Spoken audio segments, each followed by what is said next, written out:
My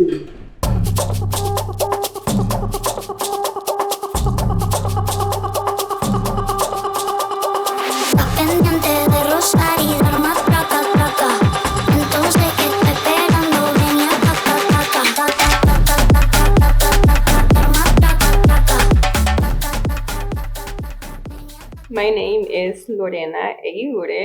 I was born in Honduras, raised in Colorado, and curated in LA. I'm a fashion designer, an inventor, and a model for fun. My brand is Lafw because everything I do comes with a lot of love. So at the end, it's my just sign off, love with love, Lori. And I'm focusing on a mission, which is to allow women to have accessibility to the restroom while looking chic. I've done LA Fashion Week 2 years now. As a designer, 1 year, and I've been doing it, I don't know, I think I've lost track, but upwards of 10 to 12 in the last 12 months, maybe 2 a month. And there's breaks in between. So I'd say I've been doing 12 shows. Hectically, every artist, there's chaos everywhere, and you try to make the chaos work. It's organized chaos. So I prepare by having a vision and making sure that there's a subject or an idea that will be thematically for all the women to wear. Then I do think about how each look will come to fruition regardless of the body type or how the model looks. And then ultimately, but I finalize it by making sure that I have everything together that will be necessary for a look without worrying about the model, because I understand that there's only so much I can do, and I only worry about the garments I've created. I truly enjoy having the platform of putting my designs out there and seeing the girls just light up and feel very pretty, or I love to see how the little girls in them come out, or it really fills my ego even when I know I made them feel that good or that confident. Like, it just makes me feel like I did my job right when I see these women happy. As a model, I take it very serious as a job that I'm representing my peers. So as a model, I try very hard to be punctual, to be prepared, to make sure I get the content that my peer would need just the same way I would need it. So I definitely, as a model, just see myself as a supporting tool to my peers.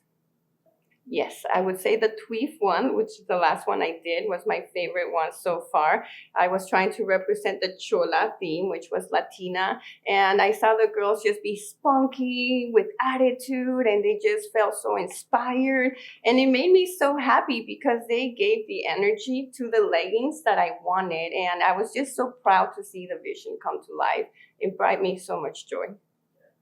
A worst part, nothing that I can say would sway me away from it. Maybe just not having enough money to do more and pay more and more frequently. But other than that, I don't think there's a worst part. There's hard times like any other job where not everyone's pleasant to work with, or not everyone's professional or prepared. But that comes with any job. And that's why I make sure to focus on what I can do and not sweat what's out of my control.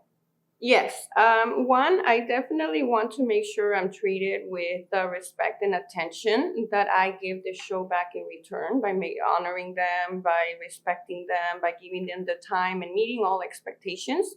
I do love when they have bright lights and white backgrounds because it allows you to really capture the details that we do put in them. I really like when the stage is not so far high up so that you can appreciate the whole look without distorting the view.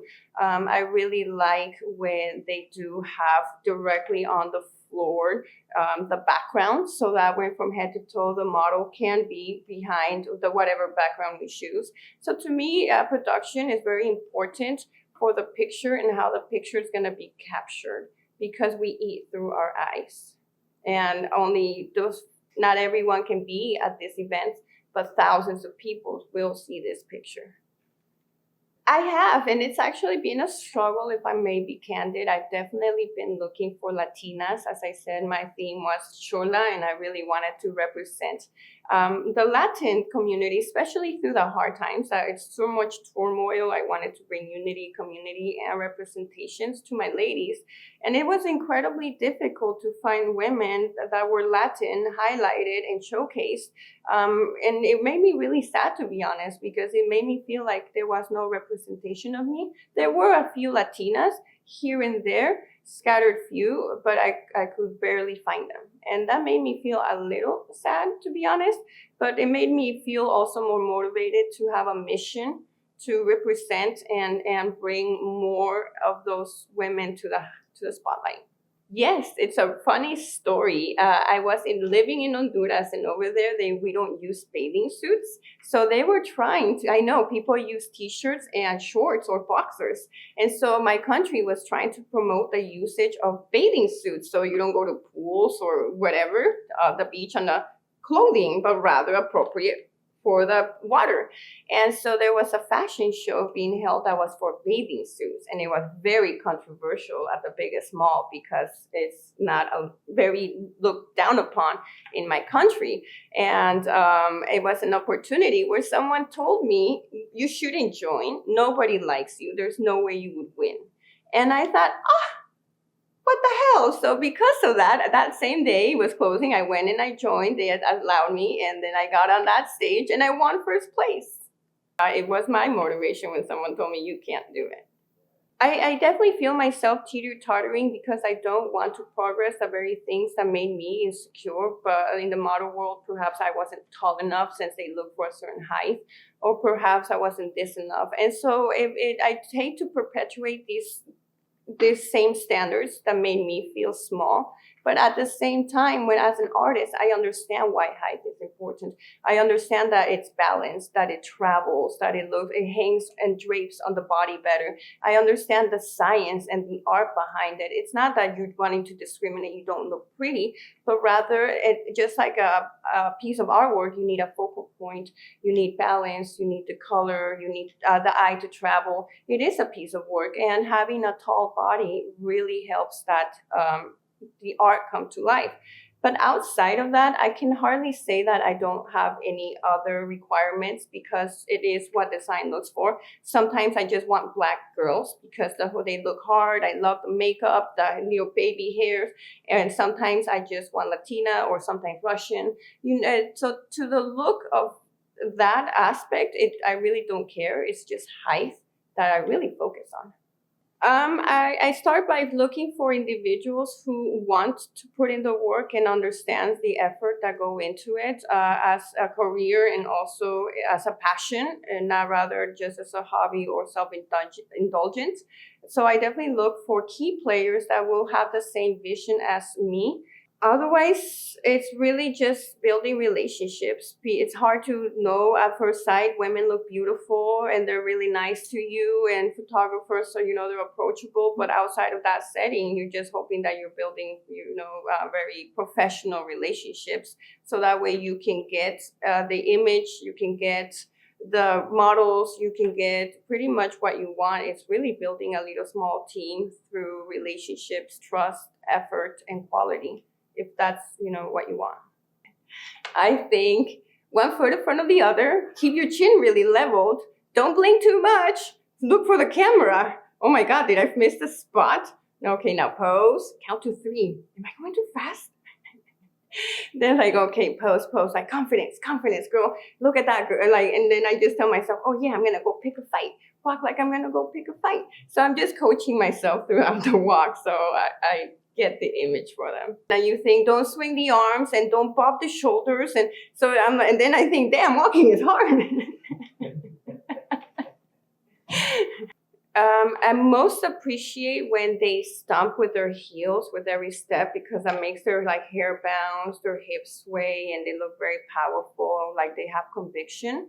I appreciate when they have those long strides and they're able, that it sounds silly, but they're able to keep one foot neatly in front of the other. And it just makes the leg look so beautiful in every shot. So I definitely noticed that the models. And just on the side note, I hate when they swing their arms. I would tell her, if I could go back and tell myself what I would want to hear or would help me out, would be take pictures, start today. You don't have to post them. No one has to see them. You can just do it for yourself, because these skills will grow to experience. You don't have to be perfect. You will get to perfect. And if you don't like how you look, that's fine. And it's not for you to like it. It's for other people to like it. And we judge ourselves so harshly. And I will remind myself, like, this is art. This isn't about you looking like a pretty person or perfect person. It's about creating and telling a story. It just changes the mind frame when I think it like that, because it's no longer about being pretty, but rather, like, if you can see the smears or the smudge, and now to me that starts to look pretty, because that's the story. That's a person. That's real to me. It's relatable. And maybe she does look pretty with her smudges, or she does look pretty with her mistakes and flaws. That's like, I start to see, like, so pretty with a little frizz or whatever. It's these little details that, what made them ugly in the first place anyways? My immediate thought is, did they care? Was this some quick job?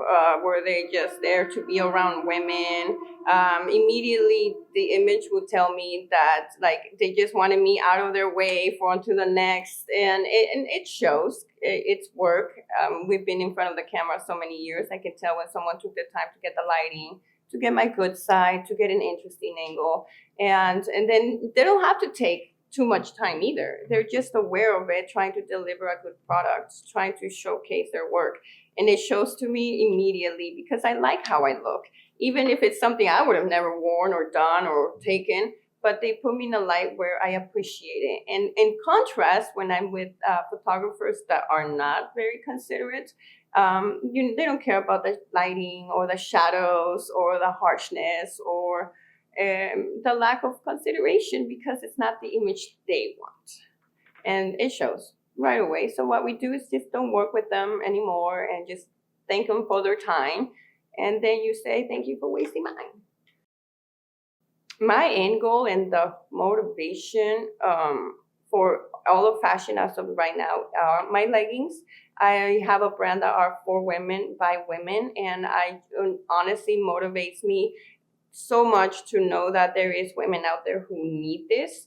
And I want to put it in a beautiful lighting with beautiful models, so if they need it for whatever personal reason, they don't feel shame or weirded out that it's some sort of either medical device or some sort of just like health product that it doesn't consider the femininity or anything in regards. So I am in a mission to create a staple or a piece of clothing that will be in every woman's closet.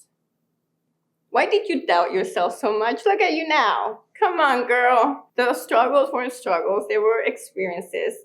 And I'm very proud of that you kept going through the darkness, through the chaos. And more than anything, I'm very proud to have enjoyed the process and to see that the process is now this amazing result that is just a matter of time.